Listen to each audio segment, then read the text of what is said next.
It's time for Wise Money with Korhorn Financial Group with financial advisors Kevin Korhorn, Mike Bernard, and Josh Gregory. Welcome to another episode of Wise Money with Korhorn Financial Group, where every week we're helping you take your next wise step in your financial life. Thanks for being with us. My name is Mike Bernard. I am your host. I'm also one of the certified financial planners on the show. With me in the KFG studios, my business partners, my friends, and fellow CFPs, Josh Gregory and Kevin Korhorn. That's right. Well, friends, we are approaching the end of another calendar year, and that makes now a great time to take inventory in your financial life. Make sure there isn't time-sensitive planning work that you need to have done before we start another year. And that's why today we're sharing our year-end financial planning checklist for 2019. It's coming up on this hour of Wise Money. That's right. We've got some great questions from you guys that we're going to be hitting in the second half of the program. If you have a question, reach out to us. You can call or text us, 574-222-2000. It's 574-222-2000. Online, wisemoneyradio.com. And then wherever you're at on social media, we're there too. You can submit questions right there. Search for The Wise Money Show, Facebook, Instagram, YouTube, Twitter, and submit questions right there. We'll get back to you, and then we'll air that question on an upcoming program. All right. I don't know about you guys. Maybe it's just me, but I just feel like Christmas has come way too fast this year. And I think maybe the late Thanksgiving, I don't really know. But normally I brag because I'm ready and sort of like, Christmas and this time of year. But I don't feel like I'm ready for this. Anyway, maybe it's just me. But I'm feeling extra optimistic. It's December 21st is the shortest day, or at least daylight year, or day of the year, right? It's my favorite day of the year because it's the most optimistic day of the year. Each day gets a little longer from here through June. I love it. And I was baiting you to say that because I actually love hearing you say that. But like it or not, 2020 is right around the corner, and because you wake up and you start your day, it's dark. Yeah. You leave work, it's dark, and so I need to hear you keep saying that, Joshua. We need to record that. I'll just listen to it on the way into the office. But so the start of a new year is a convenient time to take inventory and sort of say, all right, what do we need to do moving forward? But it's really the end of the year that means some financial strategies go by the wayside.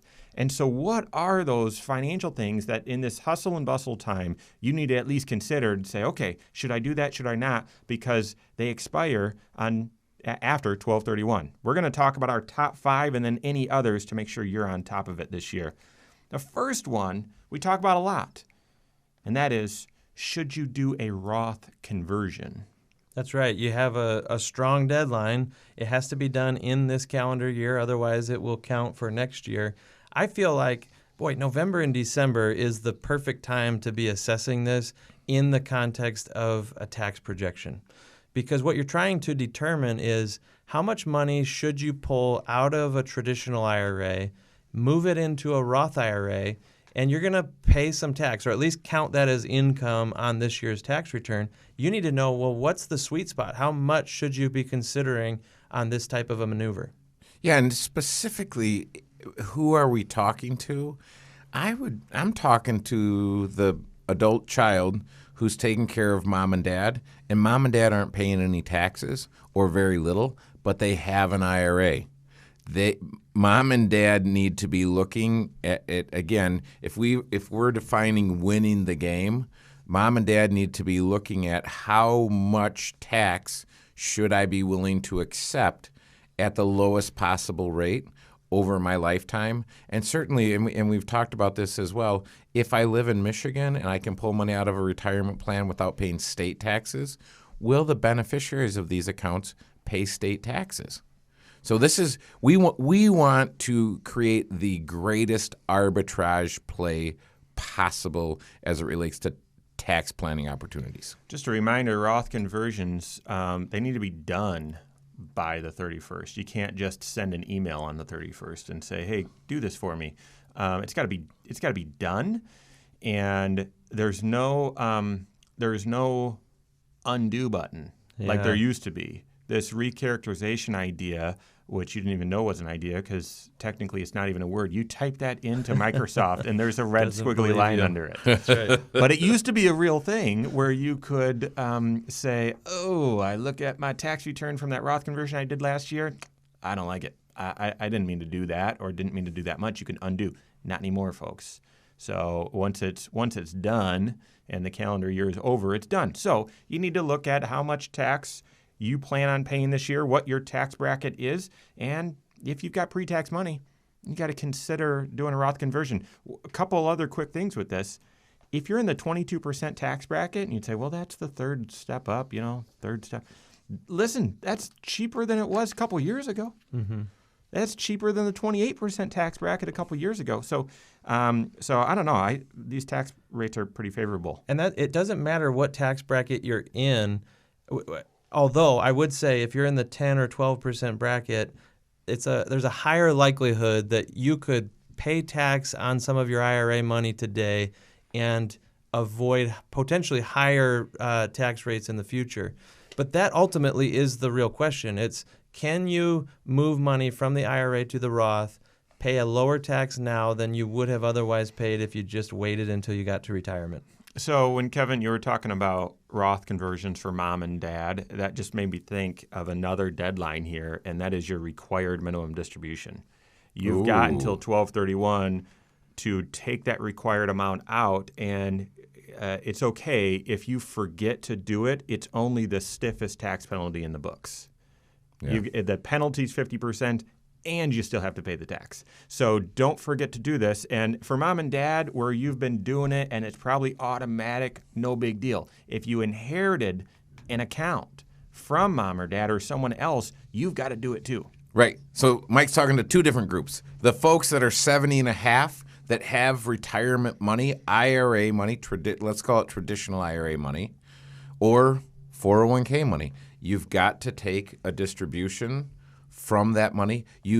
If you are alive and it's your Roth IRA, you never have to take a required minimum distribution. Yep. But make sure you're doing that. But if you've inherited either an IRA or a Roth IRA, make sure that your required minimum distribution has been satisfied for tax year 2019. And just in case you think you're smart, you got this, you cannot convert your required minimum distribution. So don't blend those two ideas that we've talked about here. All right, the second idea is any giving that you want to do for charitable donations and getting a deduction on this year's taxes, you need to have that gift done by 12/31 as well. So implement your giving strategy before the end of the year. And I bring that up because, and I say it that way because you might say, well, I don't even get charitable deductions anymore on my taxes. Well, maybe you need to consider a giving strategy. Well, and here's one that didn't go away just because the federal laws changed a couple years ago. So yes, it may be harder for you to get a federal write-off, but there are some here in the state of Indiana, for example, where a married couple that gives money to a college or university here within the state can get a tax credit on their state returns of 50% on the first couple $100 that they each give. So essentially, you could be giving money to a college or university here in the state and give $400 and it only costs you $200 out of your pocket. That's good math there, Josh. Yeah, and Josh, who's on the board of Bethel, would want to remind you That's right. that Bethel They is told me to say that. Bethel is still accepting contributions. So get that done. Seriously, that's a sweet. You put your $400 in, get $200 back, and you feel pretty good about what you've done there.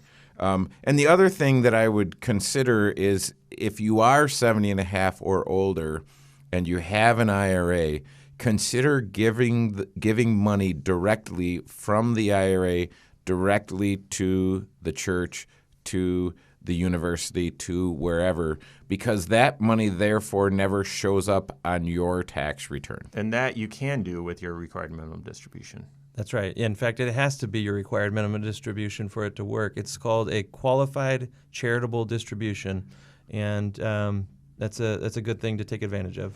Okay, so something else though, you might say, hey, at the 11th hour here, I'm not sure I can pull that off. That requires some extra thinking there. If you've got other stock or other investments that you want to contribute, if you have a donor advised fund already set up, the clock is ticking here for you to make those donations to try to get it to help you on your taxes this year. What about some ways to improve your 401k savings before the end of the year? That and more coming up here on the Wise Money Show with Korhorn Financial Group. All right, YouTube, thanks for being with us today. This is the Wise Money Show, and this is the Wise Money Show channel. So if you're not already a subscriber, I'd encourage you to subscribe and hit that bell button so that you're notified of every episode once a week that we drop of the Wise Money Show, and then all other content that we drop on this channel each throughout the month. So thank you very much. Leave comments below, smash that thumbs up button, and share this content. You know, we're winding down to the end of the year. I mean, there's nothing more important than sitting around with the Griswolds when they come in and saying, oh, I'm just going to watch YouTube instead of talk to you. So, you know, if you want to give that blessing to someone else, just share the show with them and have them check it out when they're supposed to be doing family time. Yeah. Good. So Josh, did you say you gave me the hairy eyeball there, and I'm assuming it's because I said it has to be your required minimum distribution, but you're not limited to that. Is that why you were looking at me? Yeah. Yeah, because I can do my required minimum. I can do my required minimum distribution, put that in my checking account, and then do $100,000. Yeah. Up to $100,000. Yeah. But you have to have reached the required beginning date, I guess is the way I should have said that. No, I followed you. And I thought Kevin was going to say something, so it was a close-up on Kevin's face. Right as he was going, Yeah, like, What? What is wrong with you? So in the comments below, you can actually tag an exact moment of the show. So tag that moment when Kevin's going, and just click on it, and it will, for other people that go to check it out, they'll click on that and you'll just say, you just had me at you're supposed to be doing family time and you're watching YouTube instead. And I'm just thinking applicable advice. I don't even remember what his name is, but he's yelling out there, "What you doing there, Cousin Eddie?" All right. What was his name? Clyde? Cliff? Who is Clyde? Clyde? Chevy Chase's character? Wasn't it Clyde? Oh, my goodness. Yeah. Oh, well, that's it. Here in the next few days, I need to watch Christmas Vacation. You know, I have never watched that movie. Josh. Well, so see, you wonder why Josh has never failed a test. Yeah. And because watching any of those vacation... Clark Griswold. So I mean, watching you can start, and they've actually done these tests where they put these electrodes on your head. You watch the movie, and you are dumber at the end of the movie than when you started watching the movie. Same thing with the show. I like those types of movies. Josh said something about dumb, and I'm thinking, well, what if I was in the audience and I was dumb? I might be offended. You might be. Thanks, Josh. Yeah. All right, let's You got to watch it. We're politically correct around here, young man. Second segment. Are you taking advantage of all of the tax planning or financial planning strategies that have a 12/31 deadline? That's the list we're making for you today and helping you take those steps before it's too late for this calendar year. This is the Wise Money Show with Korhorn Financial Group. Thanks for being with us. As always, my name is Mike Bernard. Here with me in the KF2 studios, my business partners, Josh Gregory and Kevin Korhorn. Thank you to the attorneys at South Bank Legal, as well as First State Bank, for sponsoring the Wise Money Show. Thank you very much. If you're looking for all the Wise Money content you can get your hands on, you'll find us online, wisemoneyradio.com, and then wherever you're at on social media, we're there too. Just search the Wise Money Show and subscribe to it so you're up to date on all Wise Money content. All right. The first couple things that need to be on your year-end checklist for your finances are, should you do a Roth conversion? If so, you better hustle. You got a little bit of time left, but it's got to be done. Next, have you taken your required minimum distribution yet? And whether that's from an inherited IRA or a Roth, or it's your own and you're over 70.5, your own IRA, then you got to make sure you do that. Otherwise, it's a big penalty. Third, do you have a giving strategy and has it been implemented in order for it to help you on your state return if you're giving to an Indiana college or university, or if you're itemizing your deductions, you've got to make those gifts before the end of the year. Here's the third one, a little obscure. Should you goose up your 401k savings on your last paycheck of the year, or maybe your HSA savings, or maybe your tax withholdings? Is there any last-second financial strategy you can do with your last paycheck of the year? That one doesn't feel as practical to me for just one paycheck. Come on, Josh. It's terribly If we were practical. having this conversation a month or two ago and you were going to take the last quarter of the year, let's say, and really ramp up your 401k, sometimes that can make a ton of sense. I remember doing that this time last year with a brand new client who he was going to have a really large, or he did have a really large bonus, extra income in the year. And so he basically just, he chose to forego most of his paycheck for the last few pay periods so he could end up maxing out his 401k. Is that the guy who was living at your house? Yeah, right. Last quarter?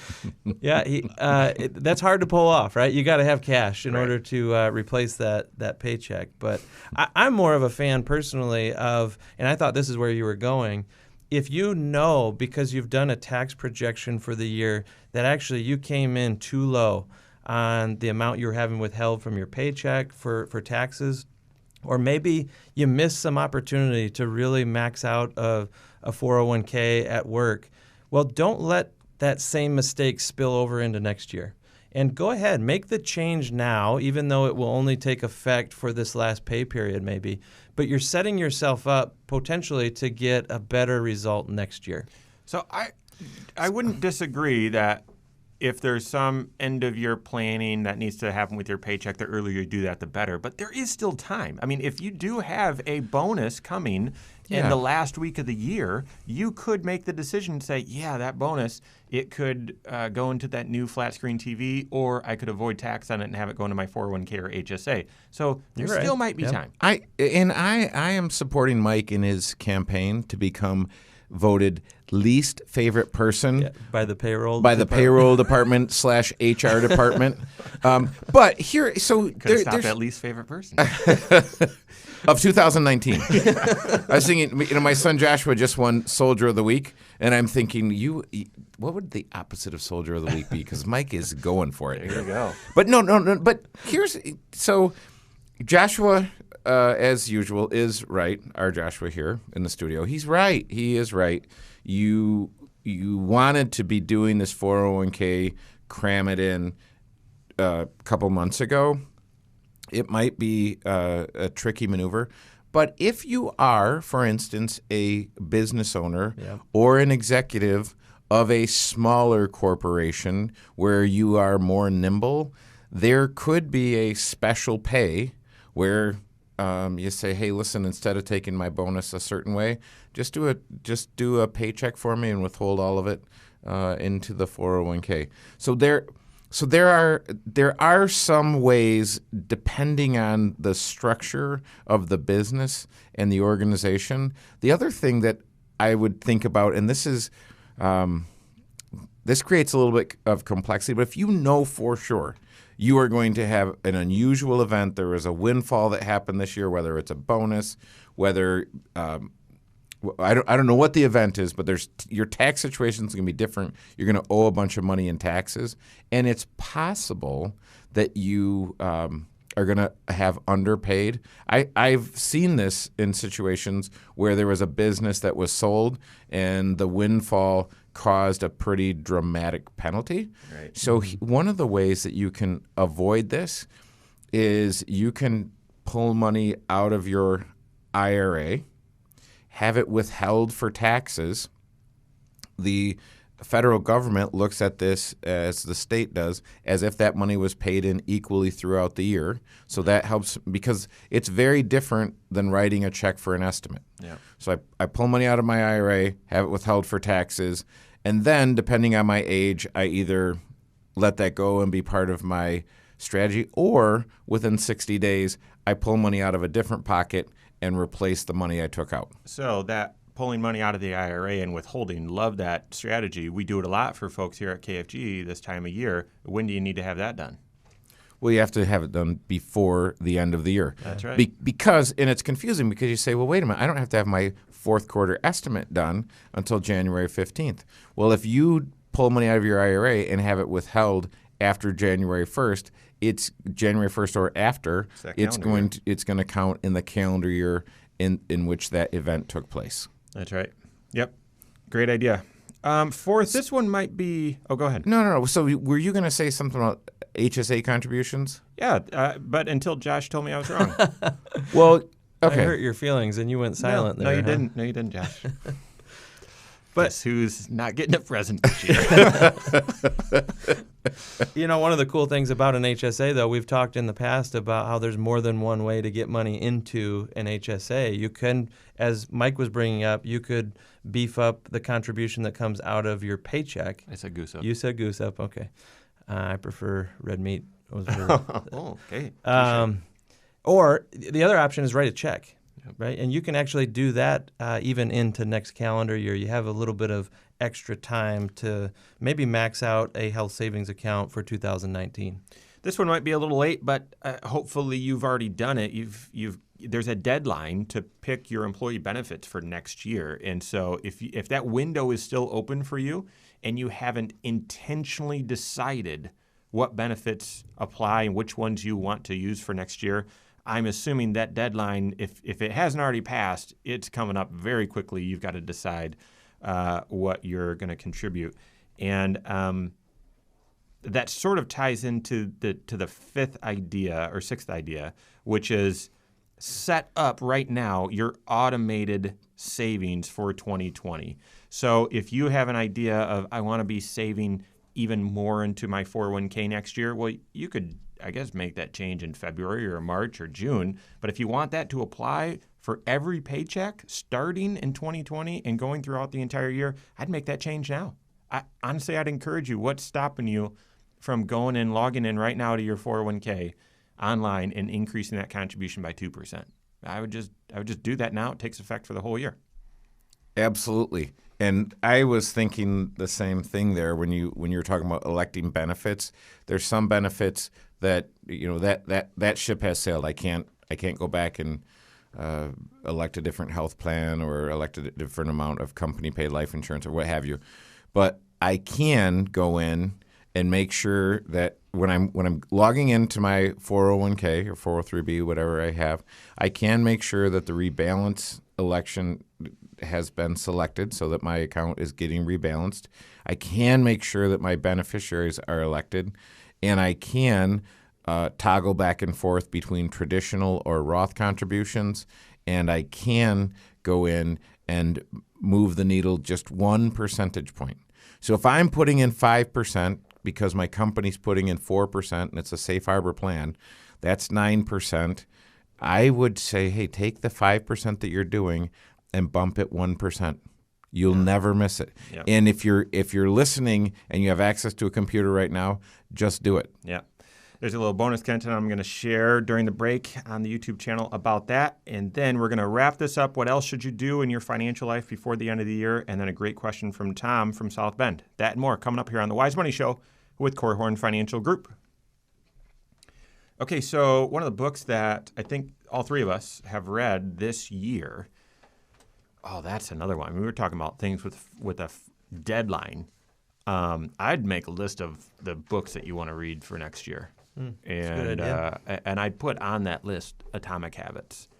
And I think it's the first chapter. He talks about the Great Britain cycling team, which was later found out to possibly or allegedly skirt some rules. But in that process of striving for excellence, this cycling team really hadn't meddled, I think, in 100 years. I mean, it's sort of, I think he even cites that a certain brand of bike didn't want the cycling team to use it because they didn't want to be associated with losers. But they got a new coach, which I didn't even know cycling teams had coaches. Of course they do, but I never thought about it.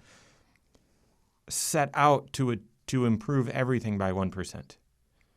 if you improve as much as you can by just 1%, you know it's achievable, but then it has a compounding effect, compounding improvement.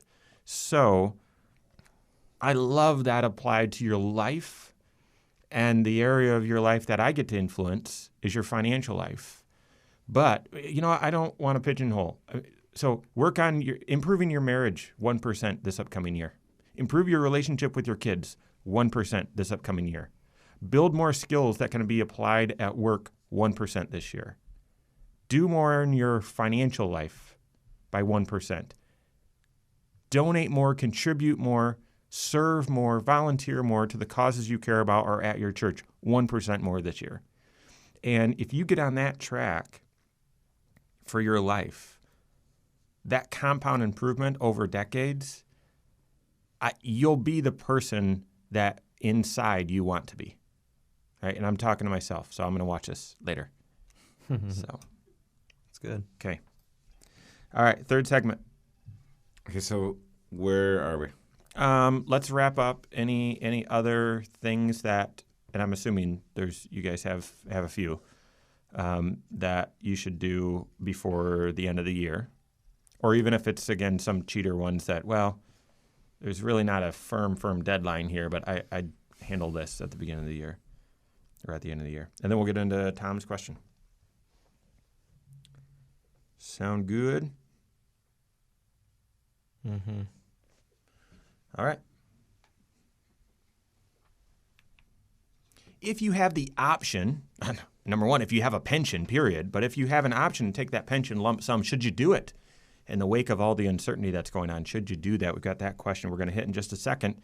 This is the Wise Money Show with Korhorn Financial Group. Thanks for being with us. My name's Mike Bernard. Here with me in the KFG studios, Josh Gregory and Kevin Korhorn. Want to say thank you to Bethel University Adult and Graduate Studies, as well as Diane Bennett and her team of Inspired Realtors on the Inspired Homes team. If you're not watching the show on the YouTube channel, I'd encourage you to check it out. Just go to YouTube, search The Wise Money Show, subscribe to it, click that bell for notifications, and essentially you get a couple of things for doing that. Number one, you get all the bonus content, which we were just having in the breaks. We just keep talking here in the studio, and so you'll catch all that.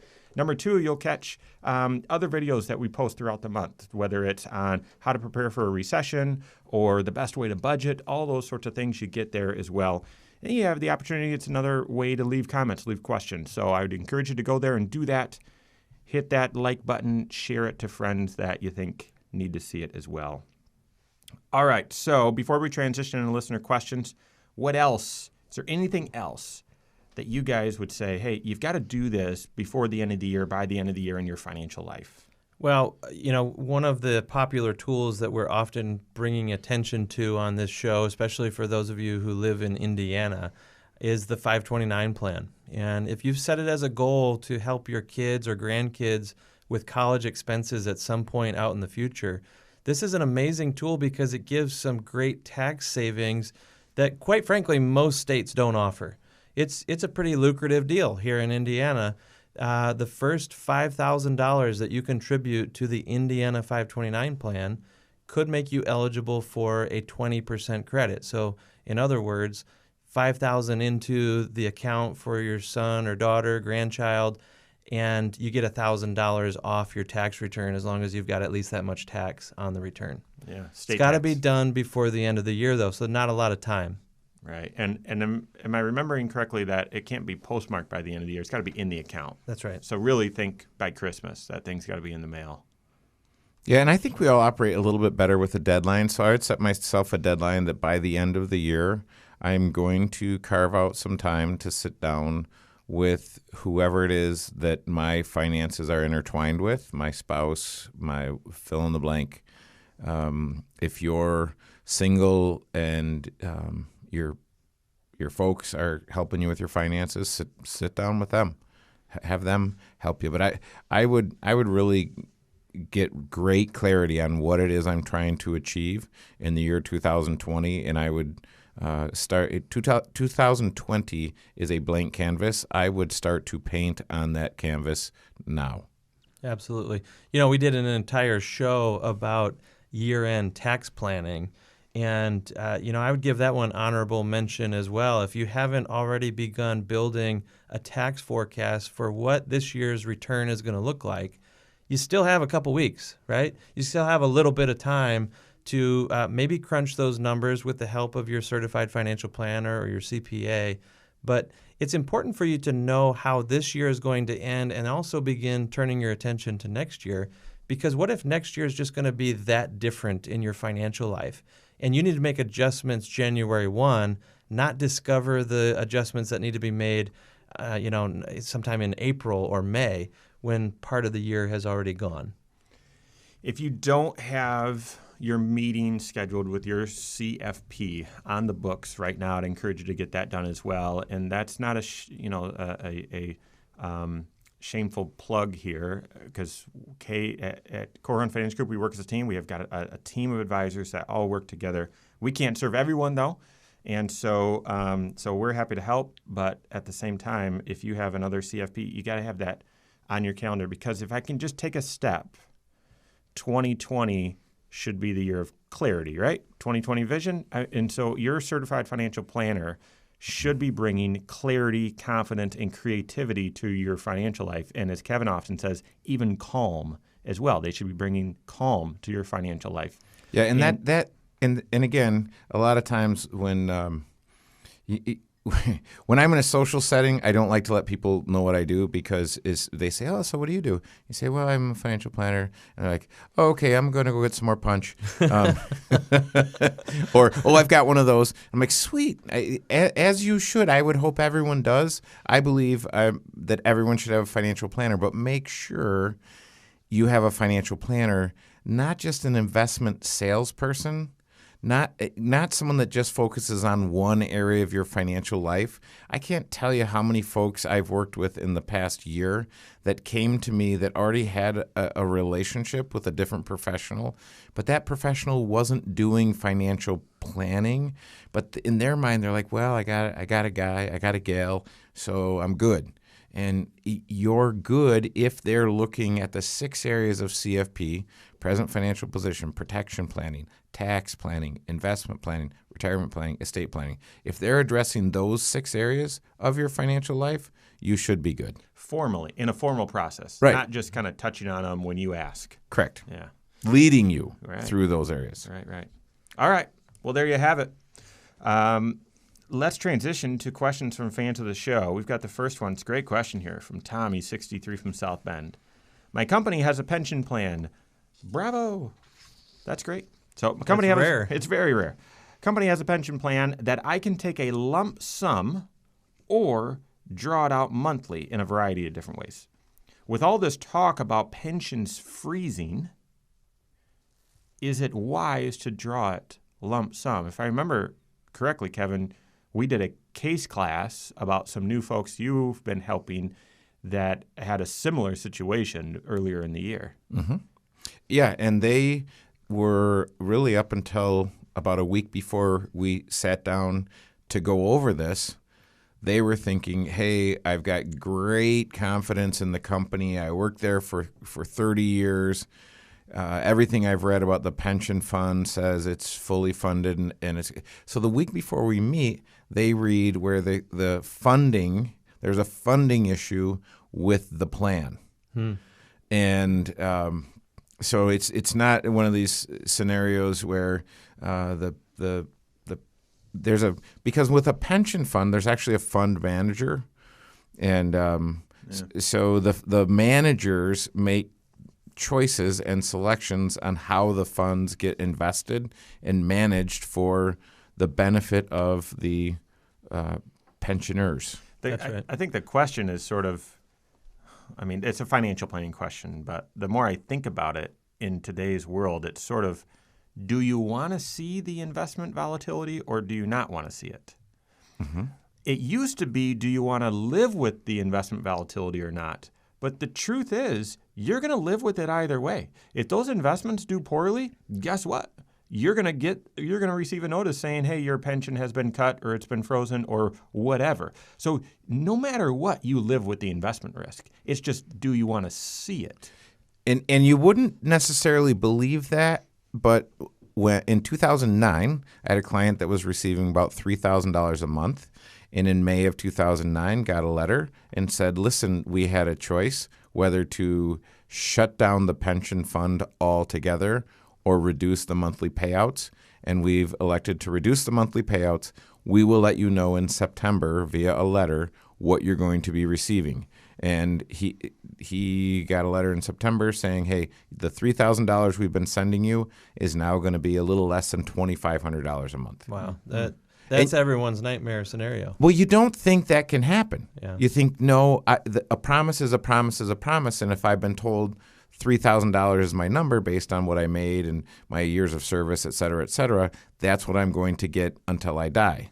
This is why you have to keep your fingers on the pulse of what's happening with your pension plan. If you have a pension, on an annual basis, they send out a letter to you, a notification telling you about the general health of that pension. Is it fully funded, or is it only 90% funded? How much money is your employer going to have to dump into that plan to get it up to a legal funding amount, minimum?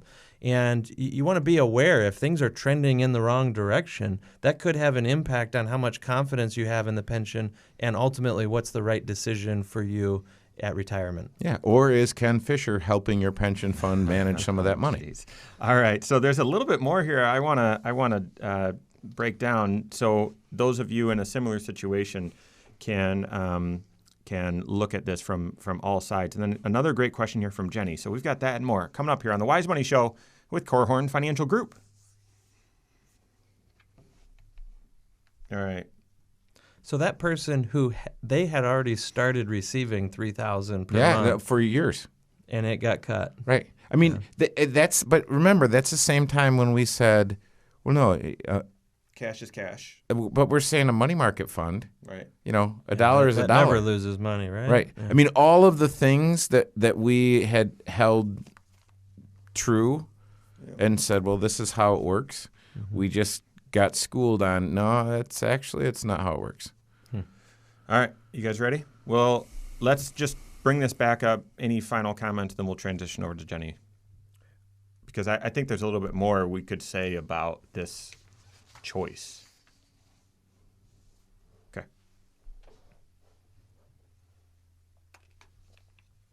Thank you so much for being with us today. This is the Wise Money Show with Korhorn Financial Group. My name's Mike Bernard. I'm your host. Here with me in the KFG studios, Kevin Korhorn and Josh Gregory. If you've missed anything and you enjoy listening to podcasts, you'll find the Wise Money Show right there. Every episode, wherever you listen to podcasts, just go there, search the Wise Money Show. Here's an idea. You know, they've got all these wireless headphones. So when you're supposed to be doing family time over the holidays, just have one of these little earbuds in your ear. Looks like a hearing aid. And you'll just be doing family time. You'll be listening to Wise Money Principles.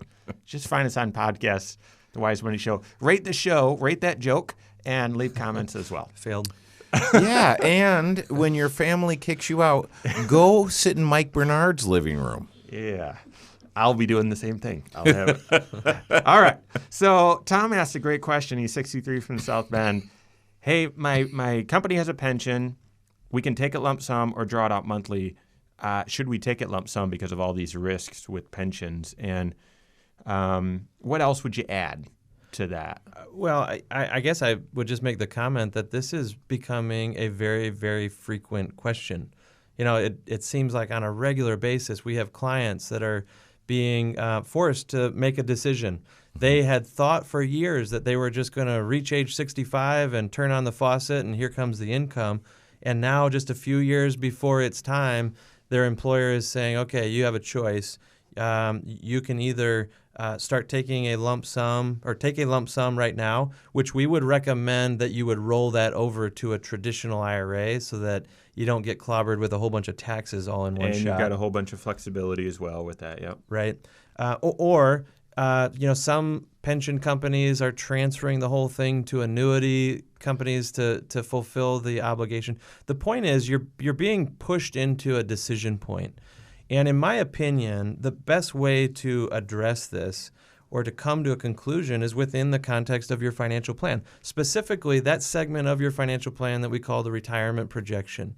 And I had a client just this past week who she needed to make a decision by the end of the month. And what we did is we basically tested the two scenarios, either draw it as an income as she originally thought, or take the lump sum option and roll it into an IRA. And her particular retirement plan, it favored the lump sum. It actually improved the odds of success that retirement was going to be successful for them or well-funded by doing the lump sum as opposed to the monthly draw for the rest of her life. Yeah, Tom, there are a number of considerations, but I'll just give you 3 that we don't know anything about, so our ability to coach you on this is very limited.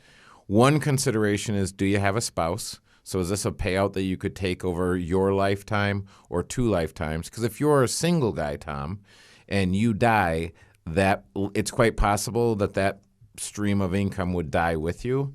That's where, from a control standpoint, if you want to control things, if you roll it out of the pension fund, then you can name a beneficiary to that, where you might not be able to if you were single. So what is your marital situation? What's your health?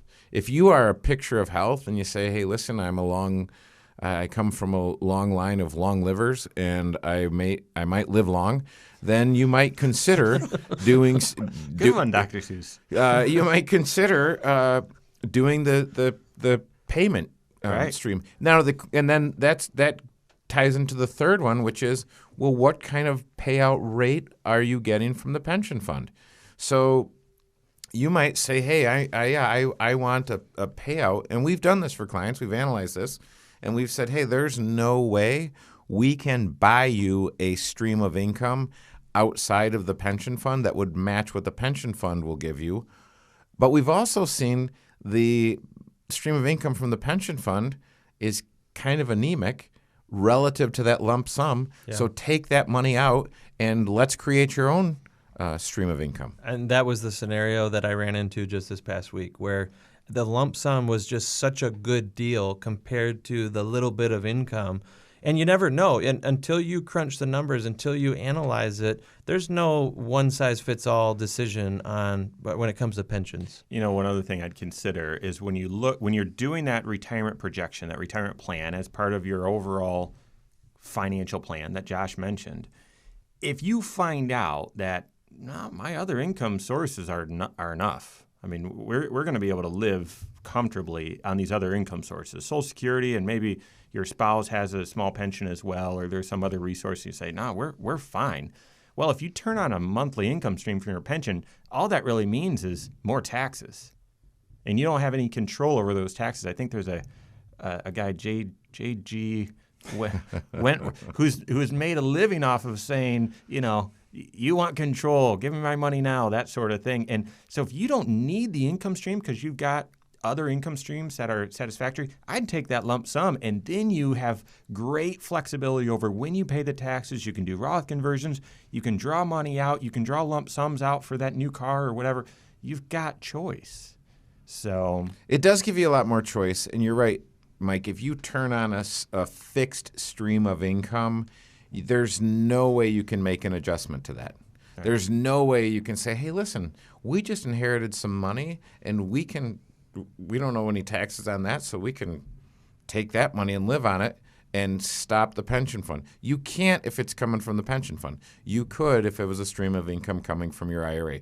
So there are lots of considerations here. Yeah. And if you say, well, that's crazy, I want more income. Yeah, I know, but if you don't really need it, that's just more taxes. So anyway, all right. Great question. Jenny is 32 from Mishawaka. She's got our next question here. Speaking of extra money, I have some extra money that I could put on debt. Would you recommend paying off a car loan or a student loan first? Ooh, that's sort of a tough one. Well, it's a tough one with the fact pattern that we have. Right. Yeah, without all the details. Not enough details. Yeah. So what would the details be that you would want to have to make a decision on this? Well, I'd want to know the balance of my car loan, the balance of my student loan. Yep. Interest rates. I'd want to know the interest rates on both of them. Mm-hmm. The cash available, Jenny, that you have, that you said extra money to put on some debt. Is that extra lump sum or is that extra cash flow? So what that means, yeah. So if they were the exact same interest rate and exact same balance, which one would you apply first? Well, this is interesting. So Kevin, help me on this because we were just watching a YouTube video. Oh, yeah. So student loans are what's the phrase that Jordan used? Indentured servitude. You can't get out of it. Right. I mean, your only option is to pay it off. Yeah. And- Student loans are like herpes. Like you can't get rid of them. I'm serious. Did Jordan Peterson say that? No, but I I mean, think Ken Fisher did. Here's the thing. Ignore the metaphors and everything. No. You're right. The only way the student loan goes away is if you pay it off. Right. It's not going to just magically disappear for you. Whereas, a car loan, technically, you could sell the car and hopefully satisfy the loan, and that debt goes away. That obligation is gone at that point. Many people consider a student loan to be one of the riskiest forms of debt because of that. The bankruptcy laws don't protect you, in other words. But if you're looking at these two, you get a small tax. You get a tax deduction on the interest of your student loan. So does that tax benefit sway you at all? This is No. Okay. yeah, So it shouldn't. I'm just right. saying. So I actually would consider. This is what I'm assuming. I'm assuming same interest rate, same principal balance. I think I'd go after the car loan first because bigger payment. Well, even if everything was equal, interest rate, balance, payment was the same, I'd still go after the car loan first because it's probably got a shorter time horizon. So I'm assuming then that my student loan would go longer than my. Well, that wouldn't. That would Then make your payment would be bigger. Mike got you. You win, Mike. No math on the radio show. But no, I would. One of the approaches that we encourage people to take is a debt snowball. So it's more likely that one of these has a smaller balance, and go attack that one first because you can eliminate a payment very quickly. And then that freed up payment plus your extras can all go on the remaining balance. You will have more satisfaction in that approach to your debt. Pay them both off, Jenny. Debt avalanche, That's Jenny. Right. Pay them both off. All right. Great. Thanks for the questions. That's all the time we have for today. On behalf of Kevin Korhorn, Josh Gregory, myself, and all of us on the KFG team, Merry Christmas. Have a great weekend. We'll see you next Saturday for Wise Money with Korhorn Financial Group. Securities offered through Silver Oak Securities, member FINRA/SIPC. Advisory services offered through KFG Wealth Management, LLC. Doing business as Korhorn Financial Group. KFG Wealth Management, LLC and Silver Oak Securities Incorporated companies are unaffiliated.